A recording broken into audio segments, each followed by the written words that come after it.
that it'd be great if it was a video podcast so that you could come on as Boris Karloff's head. You can't have enough Karloff head in your life. All right.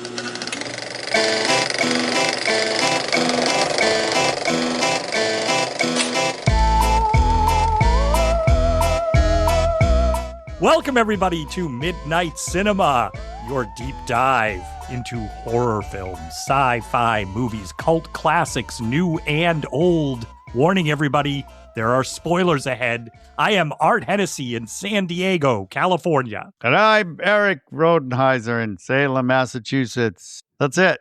I didn't want to spoil anything for this movie that ruined my childhood. Yes. Ruined it.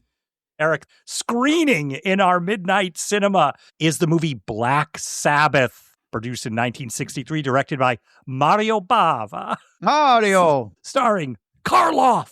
No, he's just listed as Boris Karloff. Well, he's made a huge double name for himself now. That's correct. And then also starring Susie Anderson. You can help me with the pronunciation, maybe. I can. Jacqueline Perrault. Is that how you pronounce it? Jacqueline Perrault. Perrault. There you go, Jacqueline Perrault. Michel Mercier. Mercier. Yes.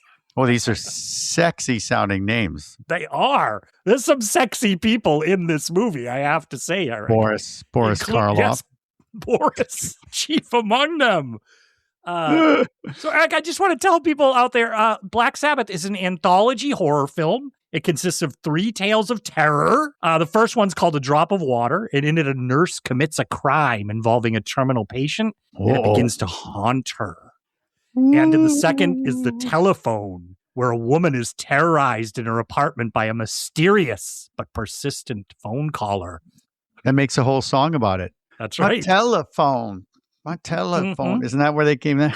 I think so. And the last story we get here in this anthology is the Vurdalak, a nobleman who's riding his horse through a remote 1800s Russia, takes refuge with a family and soon learns they have a bloody secret when their father returns from a trip and he isn't quite right, Erik. Oh. So that's what started off like, Art, it was going to be a Dr. Seuss thing. The Vurdalak. I speak for the trees. Oh my gosh. And Boris Karloff is the Grinch, as you pointed out on another podcast. Yes, Boris Karloff. I don't care what anybody thinks. He's the best Grinch voice ever. He's like the Grinch when he's in a good mood, like he's having a good day, and then he's just bipolar. Yes. And all I can hear is the Grinch when Boris Karloff talks in this. So we all know, everybody, what's coming is me is Grinching half of this podcast. Yeah, Erik. So we've covered Boris Karloff before, right off the bat. Your favorite Boris Karloff is up in the lobby now. We have him, Popcorn Bucket Award winner, Boris Karloff. Yes, he got a Popcorn Award. Yes. And which face are we using? Are we using his young face or his older face with the mustache? Well, Erik, we covered him in The Bride of Frankenstein, which was 1935. This is 1963. Isn't that crazy? Yeah. 30 years later. Yeah, he wasn't. I don't know when he died. That hero, but it wasn't long, I don't think, after this. I think he died in the 70s. Yeah. I'm going to have to look it up. Yeah. But we've talked about this before in some of the movies we do where it's a combination production between an American studio and an Italian studio. So they kind of put it together, and Mario Bava was a director that was kind of having some attention on him, and Italian films were starting to come into the marketplace, everybody from Fellini to other people. And so American studios are like, as we've discussed on other podcasts with things like Japan, they're like, how can we get us some of that? Maybe we'll partner with some of that. We need some of that. We need a lot of people going, oh. And the colors and the sets and the direction, I think this was a team up here. So they came up with this, and we have this little anthology film, Erik. And it went through a couple of permutations on its releases. So we want to point out to people, if you're interested in checking out Black Sabbath, Erik and I on this podcast will be talking you through the American release of this movie.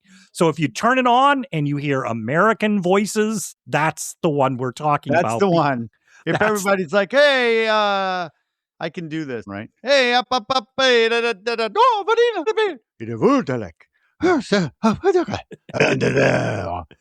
Yes. That's the Italian. The Italian That's release. That's Erik. If anybody didn't know, Erik is Erik in that was playing Russians as Italians. As Italians as vampires.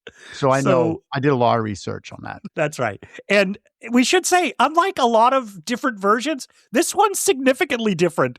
The original Italian release, the stories are in different orders even than what the American release is. I think Art does because Boris Karloff is he narrates it, so he introduces each one like the Crypt Keeper. Except I don't know if I don't think that was in the Italian version. It isn't. It is not.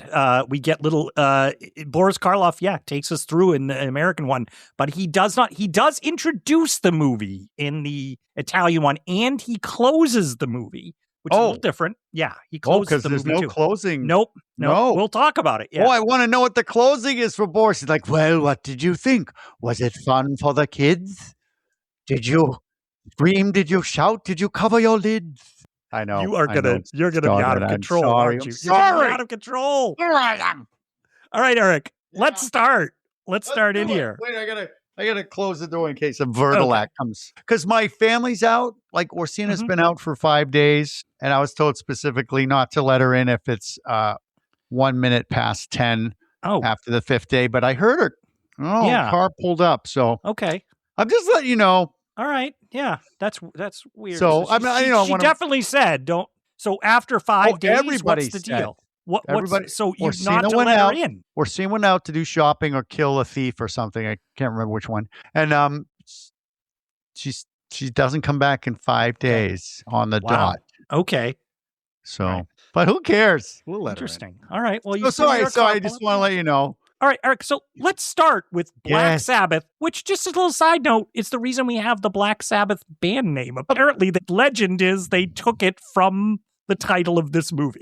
So I love that. They're like, we're doing country songs. We should do something different. Everybody likes this cult stuff. All right.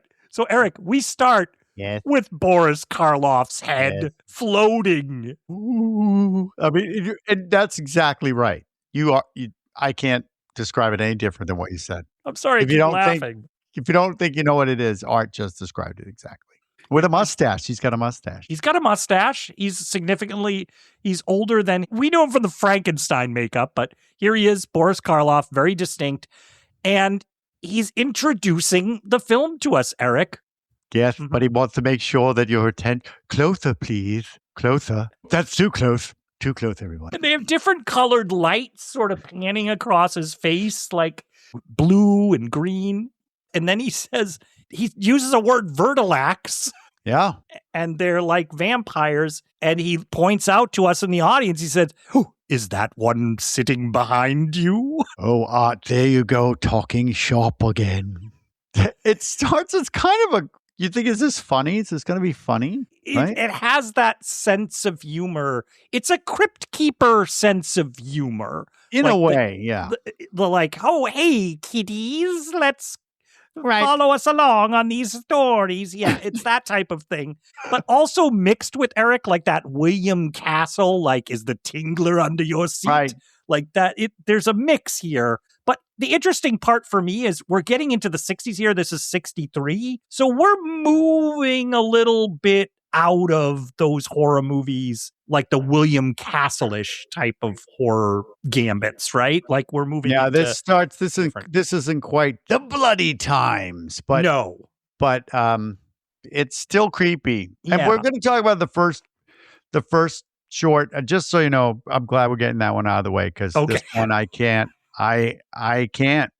I just watched it a while ago and then joking, look at this, Orsina, look at this face. That's what I was scared of. And then I woke up screaming that night thinking there was a corpse nest next to me. And Orsina's like, what's wrong? What's wrong? I'm like, ah! 50-something-year-old man screaming. So we cut from Boris Karloff's head to Boris Karloff giving us an introduction to the first story. It's a drop of water, and he ripples, and then he just tells us that it's based on a Chekhov story, which I found interesting. And yeah, I did. They're filming it clearly through water because during his whole thing, the water's kind of rippling a little bit. And then we start our story, Erik, and we get a great sort of set. It's like a city with a outside a hotel, and there's a flashing like motel light sign that's out there. Yeah, it's but yet neon. I don't know what you would thinking about. I'm like, when is this? Because it looked like late 1800s to me until you see a neon light. Yeah. But then you go into this amazing apartment, like shabby chic. It's just, right? Lots of wallpaper, and it looks like they go to an antique store every other day and buy another chair. And right up until they started filming, they were putting stuff on that set. I agree. Yeah. But lots really of detail, cool. Erik, with the paint and you can, and I love that you mentioned shabby chic. It's clear they want us to see this as a little crumbling, a little not so nice here, but yet it is huge. It's Come huge. On. It's huge. If this is living in squalor, wow. But the cameras takes it all in. Mm-hmm. We meet somebody. A woman here is coming into the apartment. And what I noticed, Erik, okay, you must have thought, wow, this is a lot of the camera panning and showing us the apartment and doing all of that. When you watch the original Italian version, each one of these stories, there's an opening credits for it playing underneath all of this. So as the camera's moving and following the woman through the apartment and all that time, there's like The Drop of Water, directed by, starring, like, so just imagine. So that's because when I first watched this, I was like, wow, they really take their time at the beginning. Yeah, they really want to show you all the chairs. That's right. And the wallpaper. We haven't had good wallpaper in a long time, Art. We have. This makes up for it. Yes, in a lot of places. Every single wall. So it is interesting. And so the set design really struck me right away, the production design. And then also, you might notice they're filming it in sort of that it's a very wide screen format. They're really filling the screen with these colors and these images. And you might start to notice, now this is sort of we're getting into, these are the guys, Mario Bava influencing Dario Argento. Yeah, that right? Suspiria feel. Yep. They've got that. There's that neon light in a back room from outside. So the back room keeps turning blue. Like, yes. And the woman, when we're introduced to the woman, she's got to be in her, she's pushing 40 maybe. But she's looks like she's wearing a blouse from the 1800s, but yet, she's drinking, obviously. And then when the phone rings, she goes to answer it. And I'm like, wait, it's the phone. We go like, hello, operator. So I was like, what time? When is this? Erik, take place? She puts on music, and she has a Victrola that is the size of her. Yeah, like it's a big one. Yeah. The what do you call that? You're the Victrola. Yeah, the big Victrola, and the speaker on it is. I thought it was she was going to fall into it. Right, you can stick your head in there. It's gigantic. Yeah, but you don't know what time. You don't know what time this is set in because there's a neon light outside. I know. So she's getting a call, and first off, what you start to notice, because now she's speaking, is this is dubbed. Everything everything is dubbed. Is it? And so she's speaking on the phone, and clearly the person on the other end, it's one of those phone calls, Erik, where there's no way this person on the other end is saying anything because she's giving all her lines with no space in between any of them. Yes. The person on the other end of the line is like, what do you talk? Would you? What do you? I can't come. Can you please? Please. That's what it's like. Please come to me. And she is pissed. Oh, she is like, what? What do you want? Oh God, why'd you put me out? And because it's dubbed, the person who did the dub is having the best time. I want you to be very, very angry here. Very angry. You don't want to hear what this person said on the other line. Okay, you want me to yell it? Yes, I yell at your lines. Like you're so pissed off. Go. So Erik, I think that not to interrupt your incredible Mario Bava impersonation. I know you've studied that for a long time. But it was interesting because when I went to check out the Italian version, I thought, well, I want to kind of look at what this sounds like in the regular. That's dubbed too, so you can't. No, it's dubbed. Yep, it's everything. You're not getting the actor's real. I was just curious what this actress's real voice would sound like on here. Sounds just like this. Yeah, it's not. It's a little different, but you're not going to gain anything. I could just imagine this woman giving out Halloween candy to kids, and they open the door like, "What are you supposed to be dressed as? What is this? What do you want? Here's your candy. Get out. Go on. Leave me alone." And so they're telling the person on the other end of the phone, calm down. I'll be there in a second. I'll be there. And then, yeah. And then she's telling them to calm down. That's what I thought was funny. Calm down, I said. I mean. So what's interesting is we don't at this point really know who this woman is, where she's going, what's happening. And so we cut to a mansion full of cobwebs. Like great spooky lighting. It's so massive, and there's cats running all over the place. But there's cat poop everywhere. As this haggard woman is walking to the door with these amazing ceilings, and I'm like, oh God, this place is gonna stink. Ugh. Yeah. It's like this old woman. She's all dressed like in gray and black and got gray hair. Looks like they aged her up. The actual actress is probably like 40 and they made her look like she's 70 or something. 80. And 80 maybe, yeah. So she goes to answer the door. The hallway has knights in armor. Armored knights lying. Where are we? I love that we have no idea. It's like no idea what's happening. Some strange universe. So knocking at the door, and so the old woman answers the door.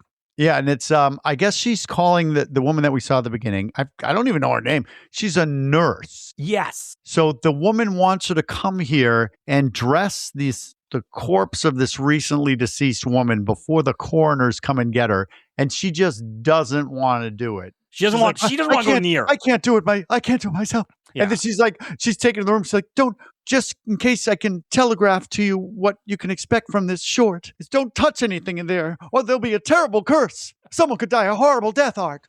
So don't make sure you don't touch anything. So the nurse just seems like, she's all business, and she's just like, all right.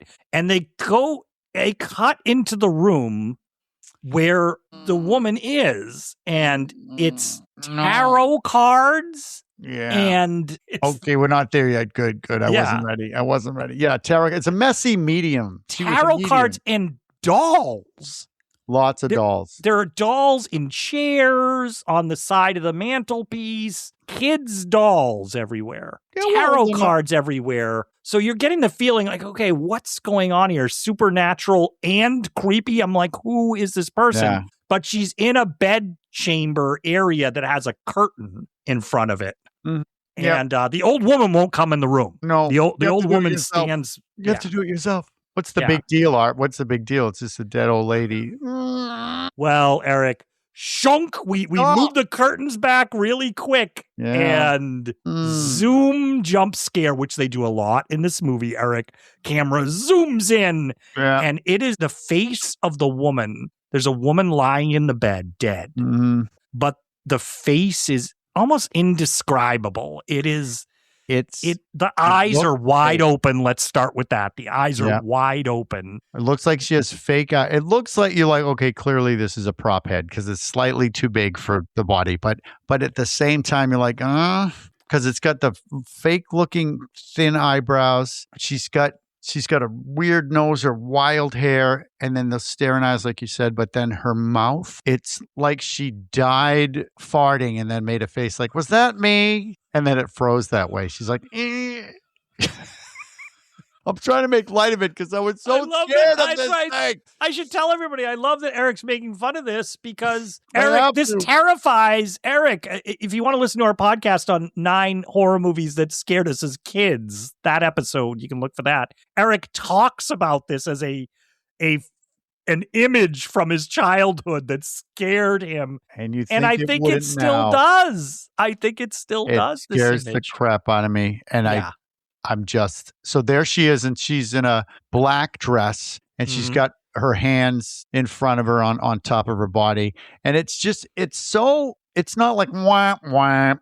You're like, this is stupid, is what your first thought is. But then the more you look at it, you're like, I don't know. And I guess her name is Madame Zena. Mm-hmm. Yeah. Yes. Just as the doctor left her. I'm like, yeah, if I was the doctor, I would leave her there too. I'd be like, I'm out of here. And we do notice the camera zooms in as she's looking at her. We're sort of seeing the nurse's POV here. And there's a ring on her finger. It's like a black, a dark crystal or something on her ring finger. Yeah, like an onyx. It looks like a piece of costume jewelry, but the nurse is like, ooh, as if we don't know that she might like the ring. We have to really telegraph it. Oh. Look at her ring. So then I guess we're going to get a dress, right? Yeah. She needs to be dressed. Is that what the nurse is there for? That's the only thing she's there for. She has to dress her in white. She has to dress her in white. Yeah, because apparently when you're dead, a lot of people are like, why they have to be dressed in white? So they leave the room to go get the dress. And is this where, the old woman is saying things like, she died during a seance in a trance, the old woman is saying. That's why she's so scared. The woman, she said, nobody else will come here because of this. They said, They say a ghost killed her heart. Yes. Oh, heart attack? No.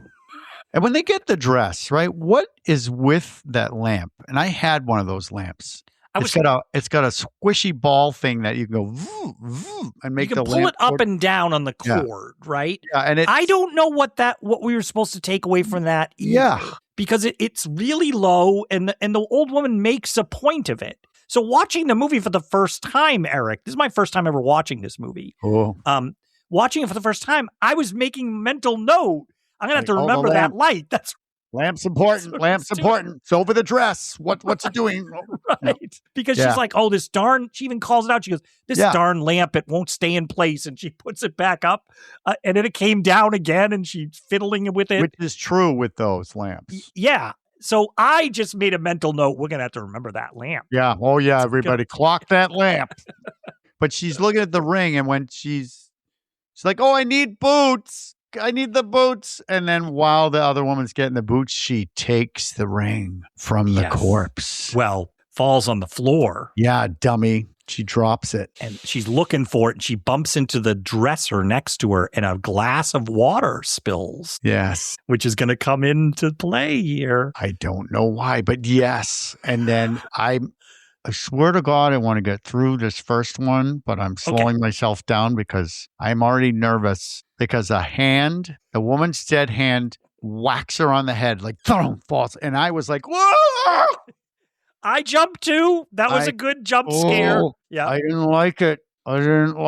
Did you notice the detail of the old woman is looking for the shoes, and she's going through a drawer, and she's pulling out dolls from the drawers? What's important? It's important to the story. But it was just fun. I love it. She'd be like, another doll. And then so she's got the ring. I love she stuffs it in like her corset in the front. She's like, spends a lot of time doing it. Really getting it down there. Get it. All right, you got to get it in there pretty good. I have to say, you don't want that to come out.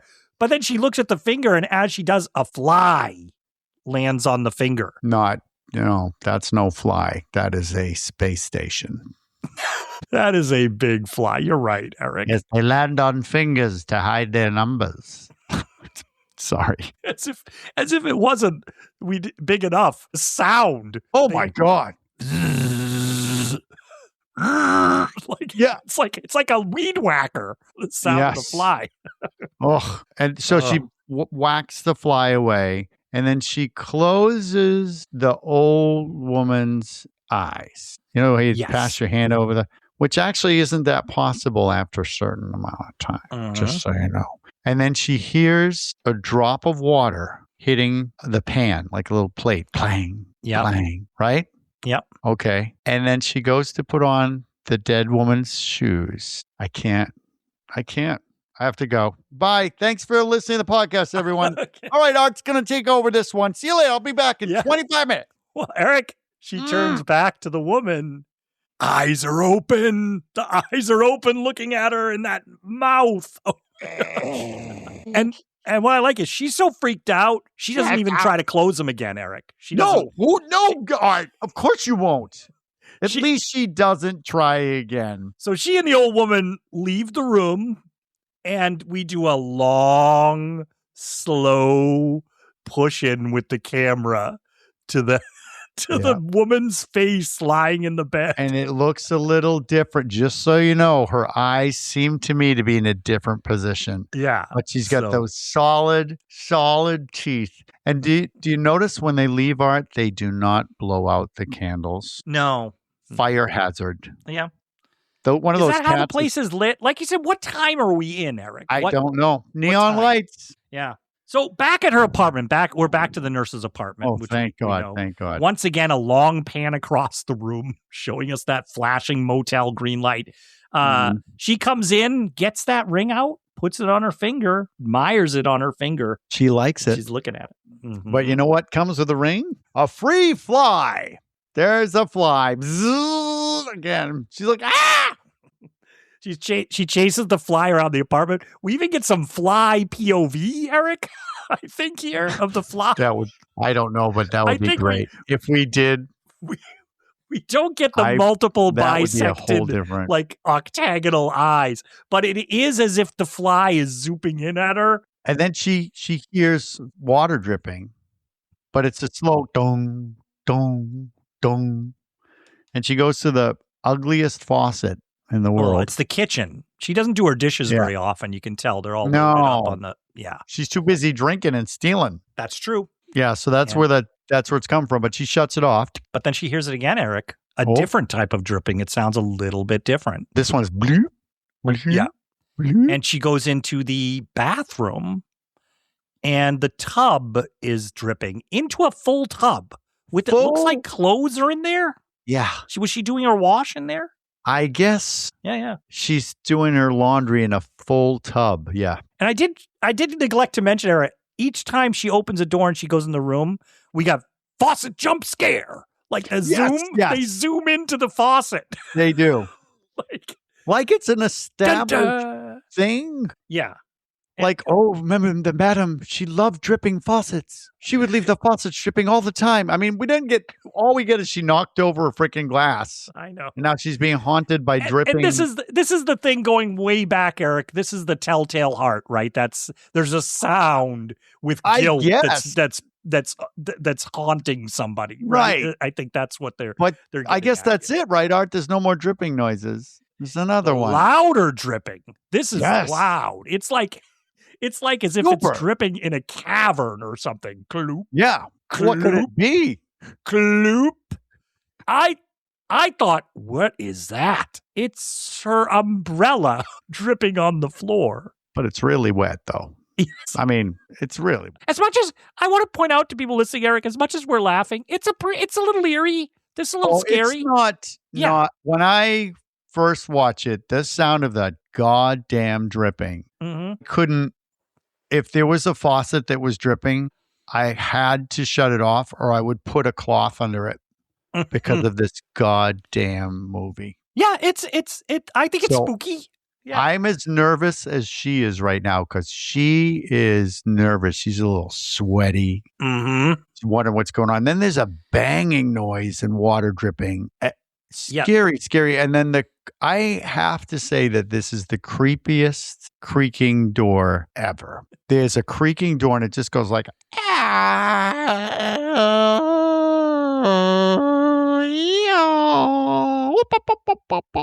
I made up most of that, but it is. I'm trying to alleviate my fears, Art. It is a scary, creepy creaking door. But when she goes in the room, to see what that door and banging, it's dripping and banging. Just go in there. Just go in there, lady, with your new ring. And what is it? Zoom in. It's a window jump scare, Erik. It's a window jump scare. There's like a little glass window open and it's banging and the water's coming in, I guess. Yeah. And right now she looks like she's living a hot day in Florida right now because she is. She really is. She is drippy. Mm-hmm. Yeah. But you still get more. We're not done with creepy noises. You get creepy noises and fly noises. Well, the power goes out. The power blinks out. So now we're only being lit by the alternating red and blue, is it, of the neon sign? It's like a it's the on and off. It's the school, it's the ballet school for girls across the street. It's like the whole apartment is busy. And that really started this stuff, the dripping, the lights. This really started to remind me of what we're going to see with Giallo films and stuff through the 60s and into Suspiria, right? You this can really scare starts somebody. Really starts to remind me of that. If they redo this one, for example, now, I think if they stay true to it, but now they use more tension and stuff, it's just absolutely scary to me. I'm scared. I'm scared right now. And I thought she trips for absolutely no reason, just to scare us. She's like, "Whoa!" Quite a scream. Down. Although she's freaked out. You'd probably scream too if you tripped in this situation, Erik. I get because of the window, yeah. Okay. And this, Erik, I hope you can get through this because she lights a candle. All right, I'll see you later. Go ahead. But then Erik, a new sound comes on the soundtrack. What is it? A new sound. It is should I make you do it or maybe no? You mother! It's like you're enjoying this right now, aren't you? Oh, it's very eerie, that sound. Yeah. Once you call me around 11 p.m. my time and do that sound on my phone, I know. That's exactly what you did it. It's some kind of echoey, moany something behind the door. Yes. So what do you do, Art, in this situation? Well, you go explore. Do you? Like she is an explorer. So you go, Art. You're going to go explore. Go ahead, Art. Why don't you open the freaking door then? Yeah. Go ahead. She go ahead. You deserve opens the door. And whampa! Zoom in, jump scare. It's the woman lying on the bed, her head turned right towards her, those eyes open. And this is freaky. She starts to rise up out of the bed. Yep. But with her face, because it's a mask, we know that watching it almost doesn't move. It doesn't doesn't turn her head. But the body is raising up. And they don't linger. They linger on it just the right amount of time, I think. I have the right amount of time. She did this before Mike Myers did it. So she pulls a Michael Myers. So she sits up like the shape. She's got core strength, this woman. Be able to sit up like that. Yeah, because her arms are at her side. Yeah, she's just like, it's working out, this woman. Very freaky. Very, very freaky. So, our scared thief runs into the living room. Right away in that, we always talk about the kind of like grandma chair. Sitting in that another chair is the corpse that we just saw, staring at her, but it's not moving. She's not moving, Art. She's sitting in a rocking chair with a cat in her lap, but the rocking chair is moving, but the body isn't. It's With a cat. I'm sorry, did we know that, did the nurse have a cat? Or where did that cat come from? Everybody has a cat in this Everybody has a cat in this timeline. Yes. You got it. Gone. Yes. And the rocking chair is still rocking, though, like a little bit as if somebody left it. All right. Well, now we got the woman at the door. Don't put a doorway behind you, you stupid dummy. Of course she does, but so the nurse is backing up. Yes, there's Well, you're right, because think about Halloween, right? With her backing up to the dark doorway, right? Don't look around, man. That's what your neck is for. But I have these hands. I swear to God, I have them at Gallows Hill. They're really well made, but still mannequin-y hands, and they're not using a real person's hand here. It's just a freaking corpse mannequin hand that comes up behind her, and she's like, "What?" But, that's not good enough. We got to do that again. So we get another. She looks over and there's the other hand coming out like, big, huge scream. Not from me. Probably from me too, but And then, if I'm correct, this is something that you specifically pointed out, this next image, Eric, on our podcast about what scared us when we were kids, right? Yeah. This image. Yep. Not sleeping tonight. Our mask of death, the woman, is now upright. Yes, she's now coming towards you, but she's not walking. She is just what I would consider rolling forward on a dolly. Right. Gliding, we'll say. Yeah, Gliding you think that's stupid. forward. That's not even scary, but it is scary. And then she raises her arms up, and there's no elbow action, no fingers moving. She just raises her arms up. So this is a corpse, and it's an animated corpse, but has no other movement like that. Super, super scary, and is holding out her hands. And I want to point out, this I thought was interesting.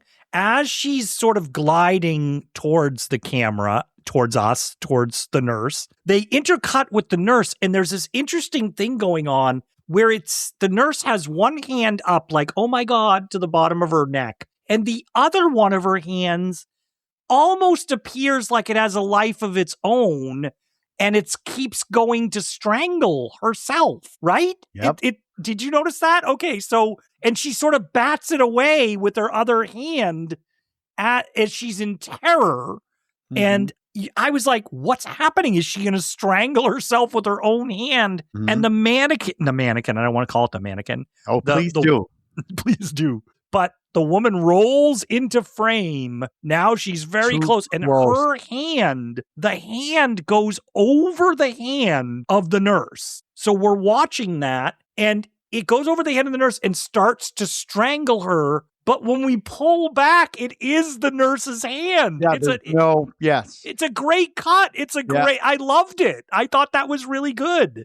Yeah, and she's just like, have pity. She didn't have to talk here, but have pity, please, please. Yeah. But she basically chokes herself to death.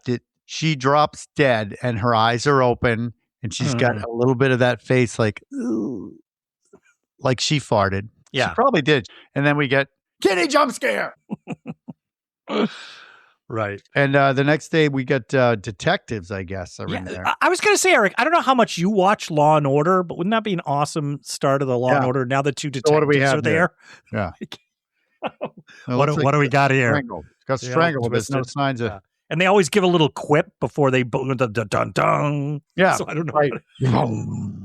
And the neighbors reported it, and we have a neighbor there that we've never seen. I think it's the landlady. I think they say she's like, I'm the landlady. Yeah. You know what she looks like? She looks like a haggard version of the wicked stepmother in Cinderella. Mm-hmm. She kind of looks like that. She's just like, and she's saying, she's very insistent. Nobody touched anything. Yeah, I didn't let anybody touch anything. Here. I've seen enough overly of those insistent, Eric. Yeah. Even the detective, he raises like an eyebrow, like, it's like, I heard you the first time. You see, So nothing, huh? Nothing. And you see on the bed of our newly dead woman, the frickin' dress of the ghost medium is on the bed. The dress is there. Empty. Yeah. And then it looks like when it was on the table under that lamp. Correct. Except there's no. Imagine the lamp comes down. And then me, motherfuckers. There you go. I tied it up. Yeah. The detective's like, these goddamn lamps. They pry her hands away from her neck. They go like she's got rigor mortis. Mm-hmm. And the ring is like, it looks like the ring was savagely pulled like she's missing something on her finger, but it's all bruisey. Yeah, and scraped like tender skin. Then we get our landlady. She's like, I don't know what you're talking about. Oh, so guilty. She's got it. It's in her corset if she has one. And did you notice that when they zoom in on the woman that strangled herself, her face is now kind of grimaced the same way. Mm-hmm. And is that the fly noise again, Art? That's the fly. How did you miss it, Eric? How could you miss the fly? But and the landlady is like, we know she's going to be haunted. Oh, now, she's next. Yeah, but she didn't touch anything, Eric. She didn't touch anything. Well, I don't know what you're talking about. I didn't touch. Why would she go for the ring? There's like there's 500 chairs in there. One of them's got to be worth money. You know what I mean? But I'm glad that's done. We're done, and you have your friend back, Erik. Boris is back. Thank God. Welcome. Welcome, Boris. Welcome back. Welcome, terrors, everyone. Yeah. Bring your stories far and near. Sorry. I'm grinching. But Boris is like, ghosts, very strange. In the old days, they would just drag their chains through musty castles. Yeah. No, they don't do that anymore. Right? No, why, Erik? What do they do now? Well, let me see if I have that. Wait. Well, yeah, he's like, I forget what he says. What does he say? He goes, these days they use the telephone. The telephone. But they do him. He's on the screen in a forced perspective. Yeah, so there's next to a gigantic telephone. Now, what do we consider a 60s phone now? It's like it's like the hello, who's it? Mm-hmm. You know, you call the detective agency. But it's awesome because you're like, wait, what? He's looking at the phone. You think he's going to walk up to and answer it, and he answers it, but. Well, a giant hand picks up the receiver. Hand. He's like, whoa, and it's him. He picked up the phone. We cut to another angle. That was a great. But he kind of looks down at himself for a second. Yeah, he's supposed to be looking. He's like, oh, there he is. It's like a Who down in Whoville. Yeah, he's like. This next tale is called The Telephone. Yes. You'll never know where you can find ghosts, Art. Yes. The telephone. No. I love he looks at the phone like, are we done? And he hangs it up. He's like, Yes. Nobody? There are a lot of, we should say with these, they're delightful, these little interludes with Boris Karloff, but there are a lot of odd pauses in them, like as if he's like, I'm trying to read the cue card. Or he's waiting for laughter. He thinks he's doing it live. I'm sorry. I thought it was funny. Yeah, pause for laughs. Yeah. So the second one, the phone rings, and it's that phone. It's got a red base with a black receiver, whatever that's called. And we're in another apartment here, Erik. Yeah. We're another enormous, gorgeous apartment. Man, This is not squalor, though. This is not squalor. Well, we go on vacations a lot, and Orsina and I went to Italy. And when you're there, they have some room. They got ceiling height. Mm-hmm. I'm telling you. But the main character comes home, and I don't know if this is the best description for her, but she looks like a discount Audrey Hepburn. Yes. Yeah. She's got the black dress. She's very attractive. She turns to the side, and I was like, "Whoa, careful with those! You're gonna kill someone." It looks like somebody hid ice cream cones in her dress. But anyway, enough about that. The phone rings, right? Nobody there. There's nobody there, Art. Okay. Oh, yeah. So she's come home. Yeah. So she's in her work clothes or something, and then she's gonna take off those clothes for us. Yep. So once again, we're seeing a woman walking around her apartment. Only she's getting progressively less clothes than in the first segment we saw. Oh my God! This woman. She sits on the bed with her pointiness, and she started to take off her stockings. I'm like, whoa. It looked like she's trying to put her foot on the ceiling in order to take off and then while we're there, it's underwear time. It is. There's underwear here. There's going to be a lot of underwear in this particular segment. This one's very 60s. Yeah. So we got corset pointy. Mm-hmm. In the times you're like, no, breasts should look like some kind of conical, like a hat, like a dunce cap. So it's very 60s, but when she walks away, I thought, oh, she got the wrong size because it's a little short in the back. Yes. I was like, so there you go. That's my underwear corner for that. But there's more. Well, she goes into the bathroom. We can hear, I think maybe we hear the shower going, but the phone rings. Yeah. Nobody there to answer it. Yeah.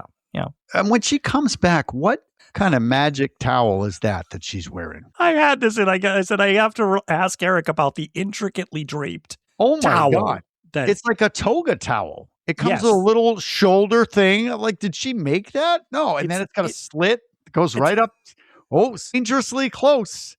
It's as if the towel were turned, this is a towel snake.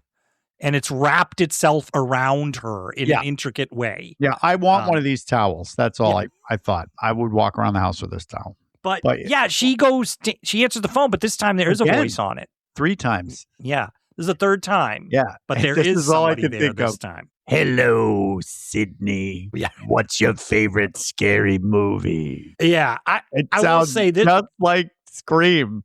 Really? This is creepy, and the things he says are creepy. Oh, how many times do you have creepy in your notes? It's every other word. Yeah, just to give you people a taste, it's sort of like, hello, Rosie. How nice you look with that towel around you. What? How did you get it to snake like that? But then he's like, I want to see what's underneath that. Oh my God. That's how creepy it is, everybody. Like, he's not holding back. No. He's like, uncomfortable. Your body under that towel. I won't go on. It does creep you out, really, because it's one of those things where you realize he can see her. Yeah. Like, we're in this apartment. Yeah. And you're like, where would he be? Because shades are drawn. And then we see that she's realizing that too, because this is a big close-up on her face. And then also it's sort of going down her body. So it's sort of narrating what he's seeing and what we're seeing. So. Yeah, that's inappropriate. No, it is. But the reason why it goes down her body out is just so we could see the intricacy of this awesome towel. Yes. If that was on, I would buy it on Etsy. 100%. So she does a magic trick. Did you notice she does a magic trick? What's the magic trick, Erik? She takes off the towel. For some reason, whatever cut happened here, next thing you know, she's in the most awesome ball gown negligee that I bought it for my wife on Amazon Prime when I saw this. Erik, what? Yeah. Is this, you always make this joke.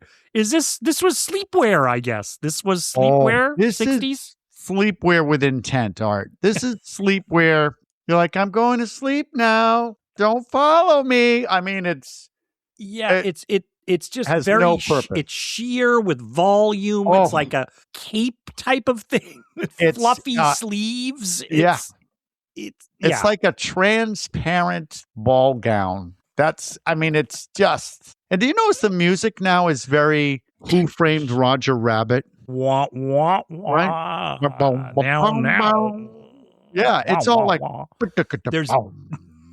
Yes. You almost expect to hear narration like, there I was in my transparent ball gown, wondering why the hell the phone would ring. And I should note, Erik, when you check out the Italian version, different score, completely different score of the Italian movie. Yeah. I bet it would be better. It is. It's a little creepier and eerier as it goes on. This is kind of hitting things a little hard. And it's so detective. It is just film noir here. A phone rings again. Oh, what? Ring, ring. Oh, yeah. Weird. You know what, Art? Hey, Art. See, if I use your name, it's easier for me to do. I like you better, Art, when you have nothing on. Hey, Art, I want everything that you have. Yes. Including that awesome bed with the pineapples on it. That's a real. Where did you get that bed? IKEA. How can he see this? How does he know? I'm imagining. But he's really, he says, I want to take off that gown and embrace you with my eyes. What? I want to embrace you with my eyes. Yeah. Well, at least he's making boundaries there. He's like, I don't want to get involved physically. I'm just going to stare at you. So you do wonder at this point, right here, definitely here. Yeah. You are wondering, why isn't this woman either calling the police or calling a friend or leaving or doing She's in something? An apartment complex, like a ridiculously huge apartment complex, meaning the rooms are just magnificent. Yeah. And so what she does is she runs and jams a cloth inside the keyhole. Okay, well. Because she thinks maybe that's the only place that he can see me from. Just to be clear, anyone can see anything through that keyhole. It is like a cartoon keyhole. It is. Oh my God. What is the key to this apartment? Is it a skeleton key, like a big... Like that's when they used to have those little swivel there's like a swivel thing so you couldn't see through it. Oh my God. She had to answer a riddle from a 3-headed dog to get that key. Do you notice all the females in this are all drinking heavily? They're all like, yes. Mm-hmm. They're all like just heavy drinkers. So she's got a lot of stuff in this apartment. Mm-hmm. I mean, not like the other woman, not chairs, but she's got some good stuff in here. And she grabs 2 objects. I don't even know what they are. Couldn't see them. I couldn't see what they were. I didn't know what she was doing. I'm like, is that my first thought was like, is that a rain? Well, I didn't even know what it was. I was like, where did she get that? They're like wrapped up in something in her drawer. Yeah. I don't know. See, that was me actually checking myself. That's why I didn't come up with an answer, because I was about to say what I thought it was. And I realized how inappropriate that would have been if I said it. All right. Okay. So now, she hides the two objects under the couch. This guy's saying, I can see you. And I'm, so she decides the best course of action is to hide 2 expensive items under the couch. And what are they? Like the last episode, Eric, my first time through, I'm like, oh, we got to remember she put that stuff under the couch. Objects. Gotta remember that. Yeah. Yeah. File that away. Yeah. And then she's staring at the phone. Oh, it's not convenient for this story, but my wife is home from the 5-day journey. Are you sure? Like, what time is it? What time was 5 days? Hi. Hello. You look a little silver there. So it's an inside joke. Okay. That you don't know. But so tell me, we're in the middle of our second story. Okay. Which you didn't see. No, didn't see it. But what was your impression of the woman in the first story? The corpse medium face. Oh, was that scary when I showed you the picture? I only saw a picture that was terrifying. Okay, what happened? What happened the night after I watched it? What happened? We were sleeping, I think, soundly, right? Mm-hmm. Did I wake you up screaming? Yes, it's thrashing, screaming. Oh wow! Okay, just so there's proof. Usually, when he has one of these nightmares, he will start She laughs. No, I don't. I feel bad for you. But before you're fully awake, you start making like whimpering noises and twitching. And that usually wakes me up. So sometimes before it escalates into a full out, explosion of screaming and thrashing, I will reach over and gently rub his shoulder and kind of record it for the gram. Yeah. Well, make him wake up a little bit so that he usually whacks me and says, No, he thinks I'm so insensitive, but I really am tender. No. I'm like, you're She's got a syringe. She's got a syringe. She's like, go back to sleep. But yeah, sorry about that. Hiding under the covers. Okay, sorry. So back to the apartment. She's staring at the phone. She's staring at the phone. Yeah. And then it rings. At the phone. Is this where she picks up? She's even holding it, actually? Yeah, I think she's holding the phone. But doesn't call the cops or anything. But I do think she's thinking about it. What should I do? Late. Who should I call? It's too late, Art. Because it rings. Yeah. And Rosie drops it. Yes. And then we know that the guy from Scream knows her every move.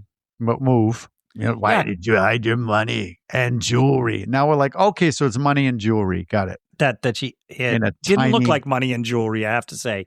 Yeah. But he says, you always thought money was the answer, but it won't help you. And she's like, what have I done?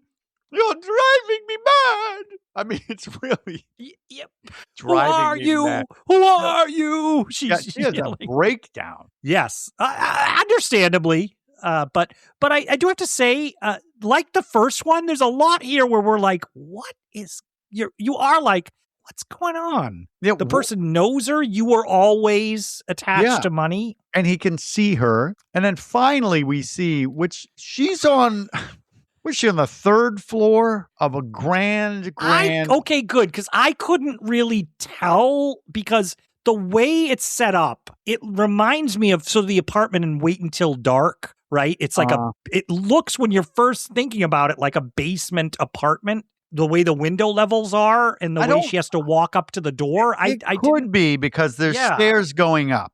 Yeah. So I didn't see her going downstairs, but somebody is watching her with these big old eyes through the blinds. Another zoom jump scare into eyes watching us through the blind. So she has her window open.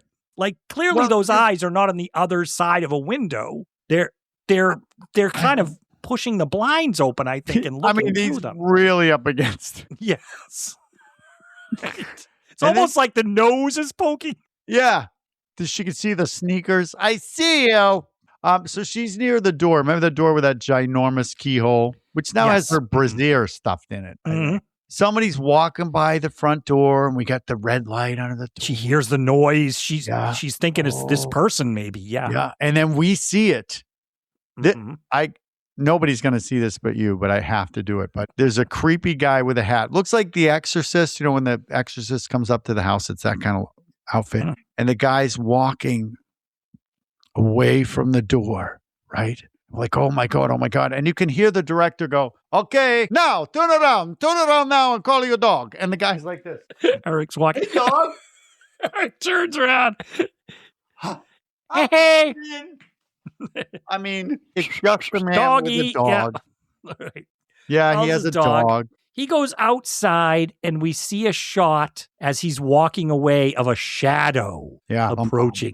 Dun, dun, dun. So, but then there's a weird sequence here, Erik, where a letter gets shoved under the door, but she opens the door. Yeah. And runs out and runs into the colonel right there. The colonel. She calls him the colonel. The colonel. What's his dog's name? Do you know? Did you remember? I saw it and I'm like, I'm not going to write it down. But she runs into the colonel, the guy we just saw walking his dog. And he's sort of like, whoa, what the hell's going on? You're so frightened. And she's saying, like, no, nothing. No. And he's looking at her like, you sure? Are you sure? Because I'm going to go upstairs and have, a port wine right now and listen to music. So she goes back in her apartment and you're thinking to yourself, why doesn't she want to tell anybody? This is what I was thinking watching. I'm like, why does she not call the police? Why is she not telling this guy that something like someone's calling me? They can see me. They saw me in my cool towel. Yeah, towel. He's like, can I see that towel? Can I see what they saw? What towel are you talking about exactly? I don't. Let's go into your apartment. I can see what exactly you're talking about here. But let me see the bed. I want to see that pineapple bed everyone's talking about. So she goes back into her apartment, closes the door, and then she notices the note. There's a note that I said got slid under the door before she went out. Mm-hmm. And it's an envelope, and she pulls out a little piece of paper, and it's blank, Erik. On one side, it's blank. Mm-hmm. But when she's reading it and you're seeing the underside of it, it's a newspaper clipping. Yes. But on the other side, absolutely blank. Yes. Yeah. Mm-hmm. And then writing starts magically appearing in cursive as if somebody's writing it. Yes. And do you have it? Okay. Yes. Here. Okay. It says, Harry, follow the footsteps to the secret chamber, right? It was delivered by an owl. Yeah. No, it says, there's no way. I could do it in this voice if you want. There's no way of avoiding it, Rosie. It won't be long now. Love, Frank. No, Frank. It doesn't say love, Frank, but I love that. So we get a name here, Frank. Frank. But I just don't get it, though. Then she crumples it up, and it's a newspaper. Yeah, I'll tell you at the end of the story what. I'll tell you too. We'll tell each other. We know. Oh, okay. I know. We both know. Okay. I don't. We'll wait till the end, and the we'll phone rings. And they love to make sweaty women who drink in all of these stories. She is so sweaty right now. I don't know if that's a thing. I don't know if the Italian director was like, you know what, this is going to be great. He said, you're drinking, and then you're so sweaty. Everybody going to know you're so scared because you're sweaty. And they are in close up. We should say these are CinemaScope widescreen close up. Mario, do you think that's too close? No. Look at this sweat. Look at this sweat coming down. Keep it going. Closer. But even sweaty though, these are attractive women. These are that's I think his point is he wants to be vulnerable, sweaty. Yeah. And then on the phone he's like, you didn't expect me, did you?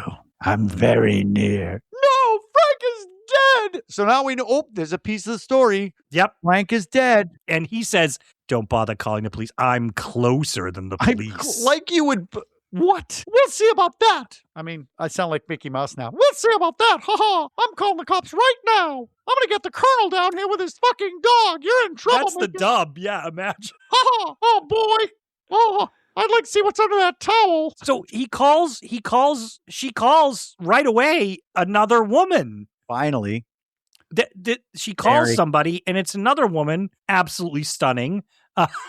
Yeah, she has like shorter hair. She's a little older, stunning woman. She With an calls her, attitude. and she says, "Frank called me." But the woman answers and is sort of like, "Why are you calling me? Yeah, I what do you wouldn't want?" expect you to call me." They clearly know each other, but there's a strained. Yeah. And I like it with just a little dialogue. We get that. She knows Frank because, like, no, Frank's dead. That's ridiculous. And then she says, you know what? All right, I'm coming over there. And then she says, another little piece of our puzzle there, I don't have any hard feelings. Mm-hmm. I'm like, what? But then Frank gives us another piece because he calls back again. That freaking phone. Why don't you just unplug it? Frank knows about this phone call. Yep. Why did you call our old friend Mary? Yeah. I gave her up for you. Oh, what? Only for you to turn me in. Oh. So what's going on? Well, I don't know, but you'll be dead before dawn. Dead by dawn. Dead by dawn. So Mary shows up. Would she live down the street? Like 5 minutes away? She's right there in an awesome green dress with black fur on the collar. And the black gloves. She's got these black gloves. She doesn't take them off for a while, which is kind of weird. It's like early 60s cool.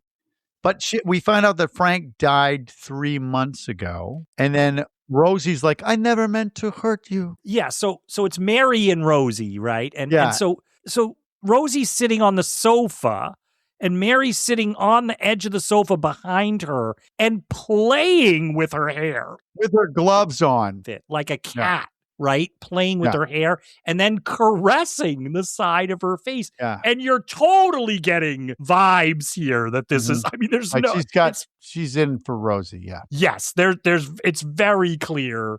Like it's flashing neon lights. And we find out that Rosie turned Frank in for something. Yes. But we don't know what that is. And then Mary's like, finally, she's like, look, let's take that phone off the hook and you should go to bed. And Rosie's all forlorn. And Mary goes, she's like, I'll make you something to drink. And she goes, some of these scenes, man, she opens a drawer, takes out a spoon. And then with her gloves on still, I think. She takes out a knife, and if we weren't sure it was a knife, they hold on this knife for like 40 minutes. While they're playing with it in the light, so it keeps flashing. There's that right. There's our Suspiria stuff. The knives flashing and shining in the light. Yeah. Yep. And then we get Mary jump scare, right? She brings the knife like she's going to kill what's her name? Rosie. And then she's like, here, take this knife. Puts it under her pillow. And says, just in case you need it. But I was sort of like, if I were Rosie, I'd be like, wait a minute, you're just telling me there's nothing to worry about. And then you give me a knife. Let's go. I got 2 valuable pieces of jewelry underneath the couch. Let's just take it and go. But Rosie, how many outfits are? Okay. I was over your house for a week.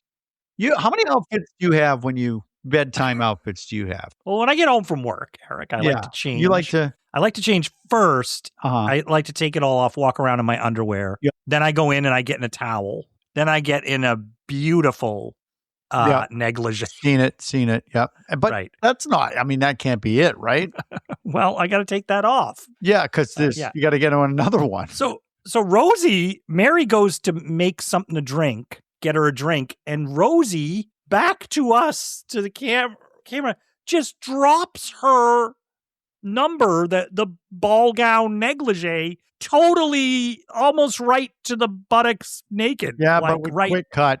It's a quick cut. It's a quick cut, but you're like, okay, what's going on between these two, right? Yep. But then she's got another sexy outfit on. This is like it's one of those things where the shoulders just want to keep falling off. You're like, whoops, it fell off. I don't know why I'm doing that voice. Whoops, it fell off again. But that's the that often happens. I know you watching me, Eric, on the I'm like, wow, Art. A lot of shoulder. And I'm like, oh, Eric, I'm sorry. Oh, sorry. Let me cover that up. That just keeps coming off my Why shoulder. are you pulling it off, though, Art? I can see you pulling it. No. It just falls, Eric. That's the way it's designed. Itchy. So she's making Rosie a drink, and she tells her, I thought she was like drugging her secretly, but she tells her, she's like, oh, you silly, it's a tranquilizer. What did she call it? Pomme de to something? Like, I don't know. She had a name for it. Pomme franc. She said it's pomme franc.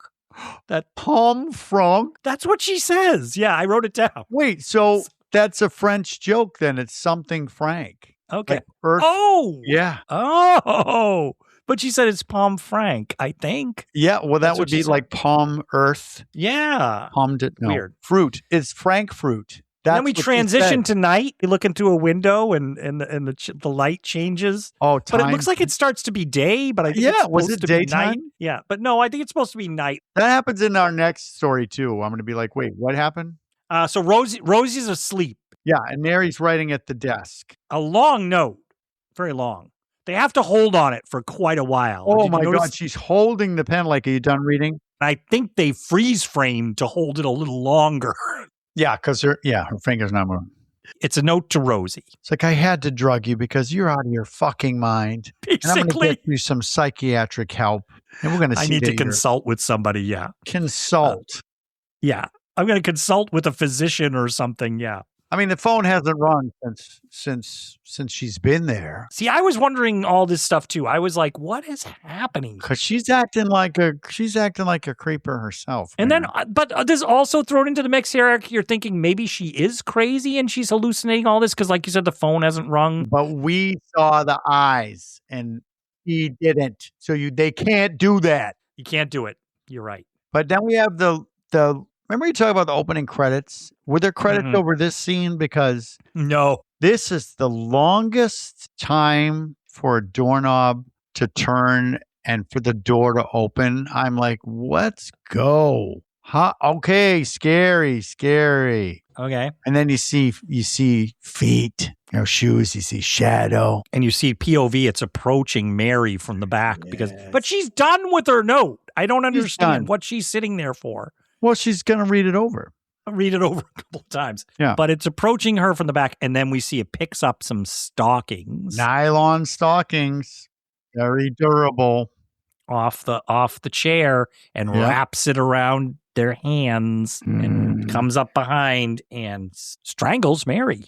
Mary's like, ugh! It's very, very traumatic. And she dead. The noise wakes up Rosie. Yep. And guess who it is? It's a guy we haven't seen before. But yeah, he's the guy from Scream. He's got the mask, Scream mask. It's like, hello, Rosie. He looks like, who's the guy who was, he was a heartthrob for a wicked long time in the 50s.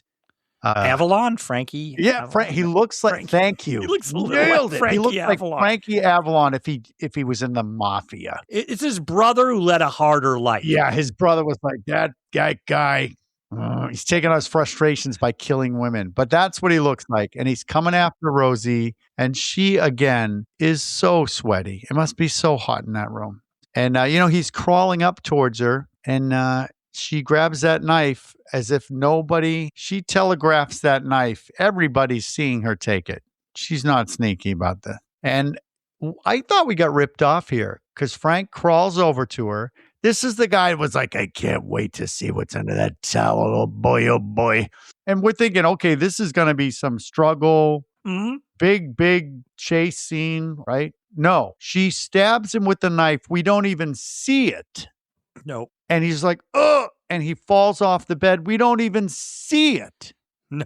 That's it for Frank. We just see his hand clutching the bed sheet. That is it. All that buildup. He's like, I can't wait to smell your feet. Oh, you know what I mean? I'm gonna look inside your ear.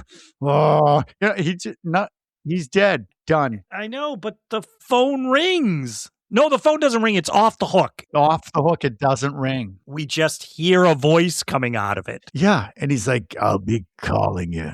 Go ahead. You probably get the exact. Rosie, you can't kill me. I'll be calling you on the telephone. He's like, every night. And, dun, dun, dun.